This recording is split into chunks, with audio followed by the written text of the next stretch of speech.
къде можем да научим повече за бокса. Не, това не е предаване само за момчета. Момичета, останете. Обещавам, че ще бъде интересно. Аз съм Стоян, а вие сте с БГ къде. Да! Дай пак. Оп. Да.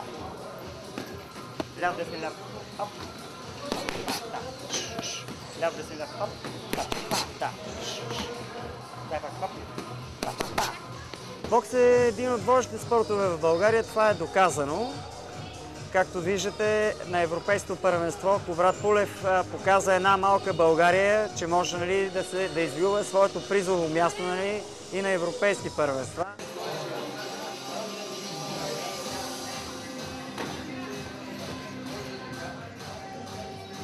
Диши.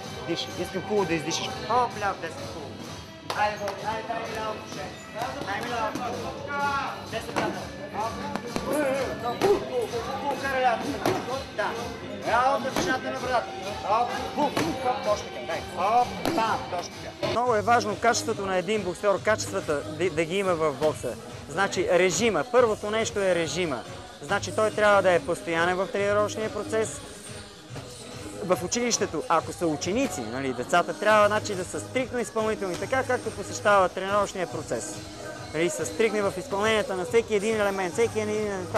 Така също трябва да бъдат стриктни в училищния процес. Не може да си добър боксер, добър спортист в един момент в училището да има някакви леки отклонения, където ние да допълваме тази сериозност. Второто нещо, което е режима, примерно за храна.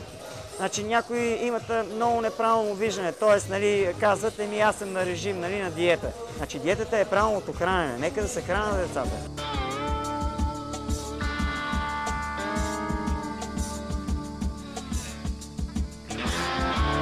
Ние изискаме от децата да минат на преглед при нас. И вече на базата на тяхната физическа подготовка ние провеждаме самото натоварване. Тренировката минават на базата на тяхната обща функционална подготовка. Значи един начинаеш, когато постъпи в тренировъчната зала, ние от него изискваме съвсем първоначално да застане пред огледалото, да види себе си.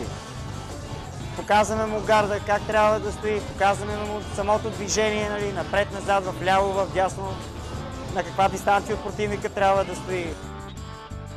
Това са първите тренировки.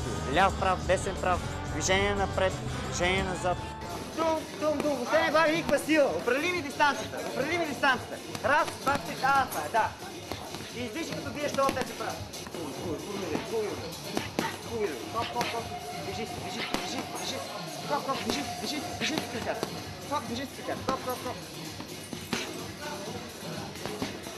И където тук вече те се намират самия покой. Идват, тренират, разтоварват се и просто се чувстват много по-добре. Отпуснали физически, психически и си тръгват леки като перце. Това са нещата за тях. Браво,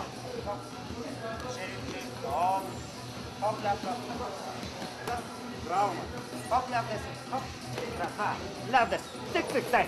Хоп, браво, браво. Хоп, гарда горе. Хоп, дай ляв, десен. Да, хоп, браво. Хоп, ляв, десен. Хоп, точно така, браво. Десен. Раз, браво. Хоп, десен, браво. Раз, хоп, ляв, десен. Хоп, браво. Преодоляването при мен мисля, че е в спаринга, защото то всъщност е доста по-трудно, колкото наистина изглежда. И не до толкова умора или нещо такова, докато това да удариш някой, да поемеш удар, това е според мен най-трудно и на мен това ми е най-трудно.